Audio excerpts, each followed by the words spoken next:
So we're going on, and we are on chapter 13, section 4, and we got to Christopher Columbus, and he was born in 1451, and he died in 1506. Now you're going to know what date is important for Christopher Columbus, and I hope you know 1492. Columbus sailed the ocean blue with the Nina, the Pinta, and the Santa Maria as he came and discovered America. Let alone he didn't really know that he discovered America. He thought he was in the East Indies. He thought he was close over there, somewhere around India and China. And here he had discovered a new land. Christopher Columbus was born in Italy, and his own plan was to reach the West Indies, and that having a route that didn't have to go over overland over the Silk Road where there were a lot of robbers, or it didn't have to go around Africa. It could go straight out into the Atlantic, and there believing that the earth was round, that he would end up in the Orient. So this was his goal. So his goal was he could gain wealth so that he could finance one or more crusade to take control of the Holy Land. I didn't know that about him, but he was a crusader. So he basically wanted to finance and be able to get some gold and silk and things of the Orient so that he could actually take control of the Holy Land from the Muslims at that time. And he wanted to personally lead this crusade there. So that was in his heart, although he would never again be able to even think about that after his voyages to the new land. So first, what did he do? He went to Portugal. Oh, we know Portugal. Prince Henry. Yes, he was the navigator, but as Prince Henry had passed away, the next king was very interested in the Orient, but not in Columbus's idea to sail across the Atlantic. He wanted basically funding Vasco da Gama and Bartholomew Diaz, as we just learned, to go around Africa. So he wasn't really interested in Columbus. So Columbus had to wait, and he spent 7 to 8 years in Spain, where he was trying to convince the king and queen of Spain to finance him. So who were the king and queen? Yes, we learned King Ferdinand and Queen Isabella. Then they finally agreed, let's finance Christopher Columbus and see what he comes back with.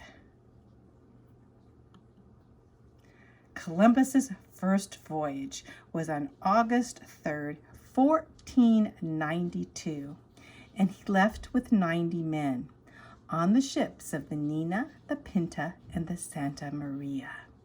He sailed from Palos, Spain, and he stopped in the Canary Islands, which was a stop for those going to Africa too, but instead of going down around Africa, he went straight out into the Atlantic. And for several weeks, nothing. There was no sight of land at all. The crew began to get fearful. Are they going to fall off the edge of the earth? Or what are they going to fall out here? Find out here. Is there anything out here? Seemed pretty empty to them, I imagine. But Columbus was courageous and determined, and he had this iron will. On October 10th, Columbus could not calm the crew down, so he agreed that in 3 days, only 3 days, if land had not been sighted, that they would return to Spain. So 3 days. They gave him 3 days, or the crew was going to mutiny and take over Columbus and go home. October 12th, 1492. I hope you know that. That October 12th is a holiday here, commemorating Columbus's stop in America. Not only stop, he found the new land, and considering him that he was actually the discoverer, that he didn't know that he discovered anything. The land was sighted on the third day that they reached the land. The third day that he said they had 3 days, and there was the land. Land ho. The island of San Salvador in the Bahamas is what they saw.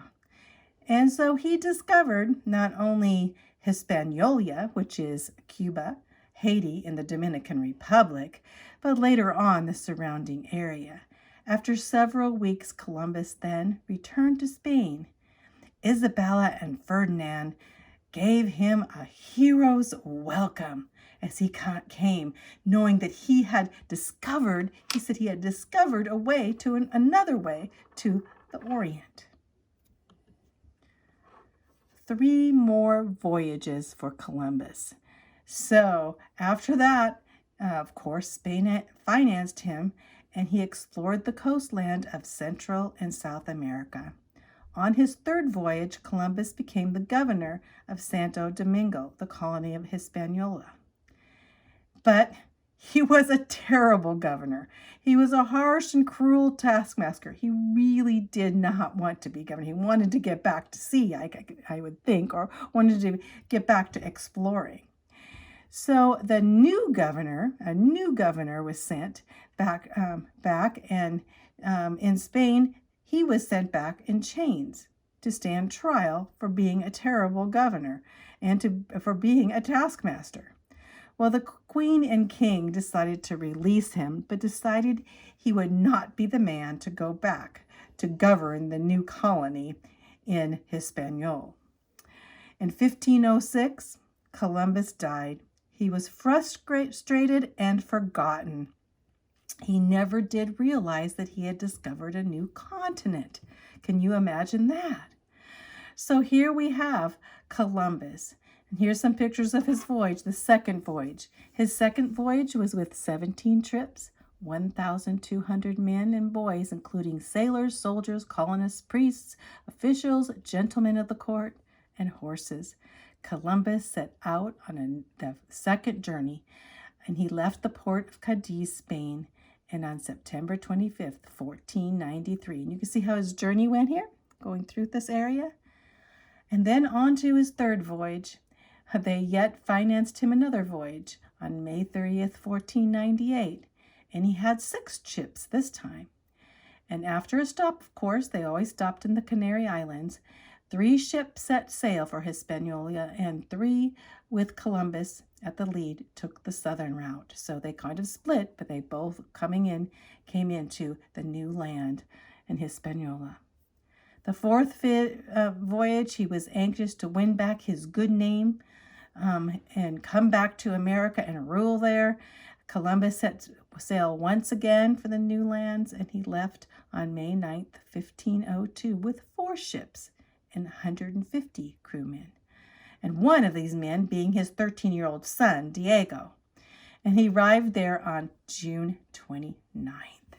So we know, but in 1506, which is only 4 years later, Columbus died. And people had really forgotten Columbus until later on. Why? Well, because there was another sailor, Italian sailor. Remember, the Italians usually sailed for the Portuguese or sailed for the Spanish. They rarely sailed for Italy. So the Italian sailor sailing across for the new land, sailing for Portugal. And he realized that something Columbus had not known. What didn't Columbus know? No, he didn't know that he had discovered the new land. So Amerigo Vespucci took 4 voyages to the New World in the 1500s, and he wrote letters about his exploits, everything, every place that he had been. He said these regions called Mundus Novus, the New World, he said our ancestors had no knowledge of them. In 1507, a German cartographer, mapmaker, that's what a mapmaker was called, included his journeys, Amerigo's journeys, in a geography book. And he suggested the new land be called America, after Amerigo Vespucci. This caught on, and people started calling the new land America. Then, of course, what would happen next? There would be a race to the New World. Spain, Portugal, England, the Netherlands, France, they all got into the competition. Of course, in Spain in 1492, Columbus had already discovered America. So even though he had died, Spain put claims to this new land. And of course, Portugal then, as Portugal we knew were great sailors. Portuguese sailors were sailing all over the world, all around Africa, as we've seen before with going on with Vasco and Bartholomew sailing around Africa, that Portugal decided to send a sailor, and his name was Cabral. Cabral in 1500s sailed to South America. And in South America, he claimed the land that he had landed there. In South America, he landed on the eastern side of South America, which was called Brazil. And in Brazil, he claimed Brazil in all of that land. So now we have a second claim to the lands of America, and especially into South America. We have the Spanish claim and we have the Portuguese claim. And on to the north in England, we have John Cabot in 1495. He sailed to the area that was called Greenland. So 1495, he took off, but then he claimed Greenland, and Cabot on to the northern America of Canada, northern area of Canada there. So John Cabot now had claims for England. And as we go on for the Dutch, we have Hudson. Hudson claiming the land 1609 in Virginia. And on we go to France. We have Cartier in 1534 to 5 to Newfoundland and on to New England, French. The French had now claimed. So we have 5 nations racing to the New World. What would they want to find? First, adventure, maybe? Yes, but also gold. And some of them even wanted to find the fountain of youth. So we are going to stop there, and we'll go on with this into our next section.